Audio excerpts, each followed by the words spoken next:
Hello， 大家好。上一期带大家看了春珠叔家的房子，我想春珠叔他的房子应该是不会卖的，因为他的家乡情节很重，所以说我们可以带大家看一下春珠叔他们院子下面的一个房子。这个房子的这个环境是特别好的，这是他兄弟的。如果说他看得上的话，其实这个房子他们也是可以跟他们协商买下来的，而且这个房子。买过来以后就可以达到入住的标准，就差在说马上就想简单装修入住嘛，这个房子其实是最好的。看我这里走过来的就是这个房子旁边的一个小院子，这里应该是以前他们的厨房或者灌猪灌牛的地方已经垮塌了。这个房子它也是可以进去的。我们带大家先看一下外面的这一环境。外面呢，这里就是一个悬崖，这里看起来有点吓人。如果说这个房子要买过来的话，还得在这里做一个性甲板给它盖住。其实这里的这个风景是特别好的，下面就是自然的景观。它这个院子不是很宽，但是需要整理，因为它院子已经垮塌了，以前可能是很宽的。看见没有？我站在这里，我都要拉着这些树根，我怕它倒下去。这里都是全都垮塌了，以前是人工砌的，没有放水泥。看见没？这里也是垮了一个很大很大的缺口。哎呀，我才发现这个房子已经严重的变成危房了。这里烟蒂戳这么大一个缝了，这个接眼坎都已经全都撬开了，这么大的缝。但是它只是外面，像里面的这个地基没有怎么受影响，就是外面受影响很大。旁边呢我们就不过去了，我们到里面去看一下这个房间吧。走，往这边进去。里面应该完好无损吧，因为毕竟这个是砖平房。对，看见没有？这个位置是不是很吓人？以前的房子啊，它有一个缺点就是没有用水泥，都是用泥巴粉刷的。这个房子跟我们那天看的房子有点相似，它就是用泥巴粉刷的这个墙，全都已经脱了。现在如果说外面下大雨的话，里面就肯定会下小雨。你看，这个墙全都脱落，在这地面大概也有3公分的厚度了。带大家到里面来看一下，小燕啊，小燕有蛇子里面。好，这个房子呢，它因为长期没有人做，也没有打理，所以说它的采光比较差。是因为这后面的这些杂草把这个光线给它掩盖住了。这里在滴水耶。对，我就说嘛，外面下大雨，里面肯定要下小雨，因为它这个楼板经过长期的这种腐蚀，已经开裂了。所以说我们到这大厅来看一下，这个房子我看一下是4开间的。我们第一年来的时候，这房子都没有这么破的，这些墙壁都没有脱落。没想到这才几年呀，就已经全部脱落没有了。哎，这个房间的采光还可以。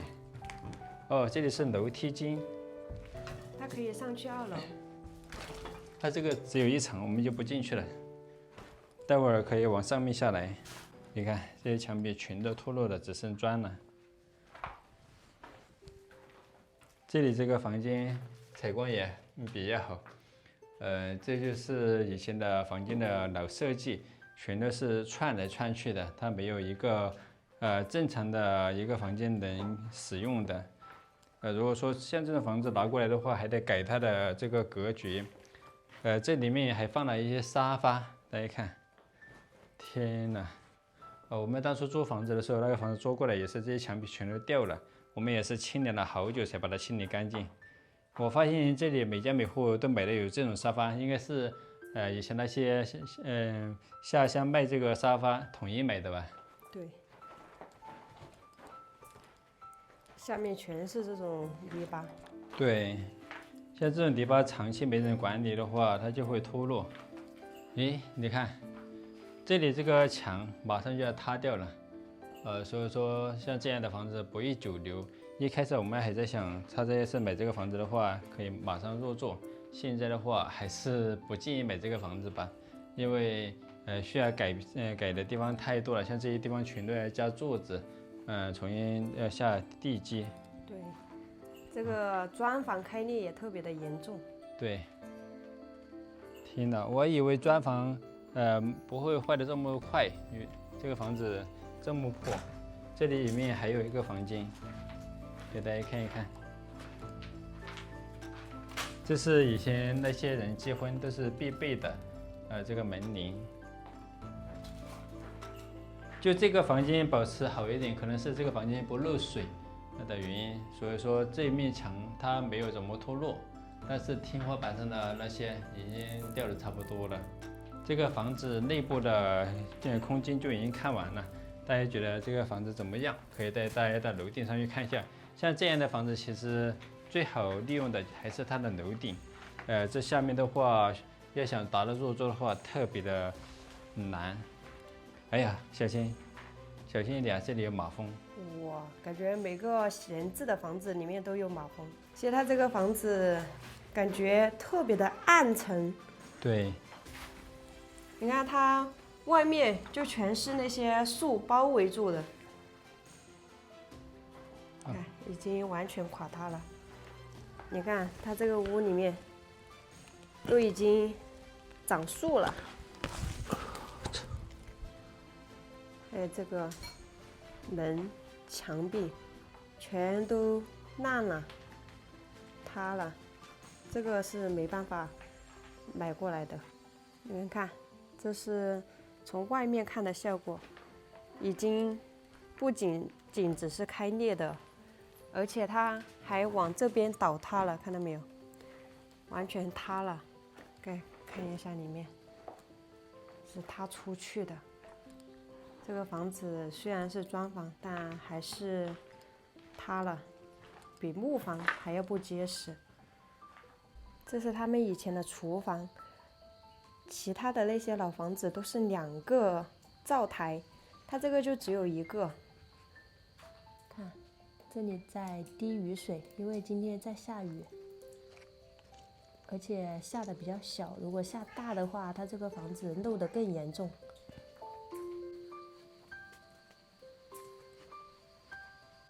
其实这栋房子它喝水是挺方便的，这下面就有一个山洞在出水。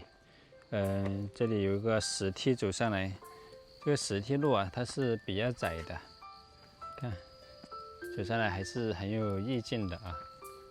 往这个石梯走上来就是他们的房子，这个房子在这个树林中间，这是一个小树林。其实他们以前砌这个石墙也是费了很大的功夫的。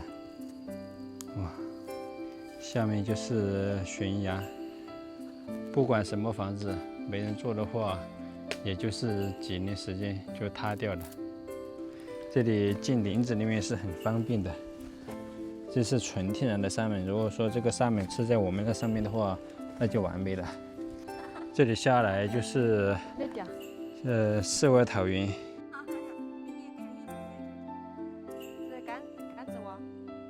现在我们带大家上去看一看。天哪，往这里走上去，别提有多美了。我特别喜欢这种天然的景观。他们这里的2楼就往村主说他们的院子里就可以上去。其实，他们这个2楼用来做一个露台是可以的。这里有一个石头做的楼梯，这个台阶下来，然后就直接到这个板面上来。这个板面还是挺宽的。这个房子大概的面积啊，有150平左右。这栋房子虽然很大，但是不推进，因为维修的成本太高了，那些地方都已经垮塌了，而且它的院子前面是悬崖，如果说要想把它做到能很好的利用的话，需要花很多的钱。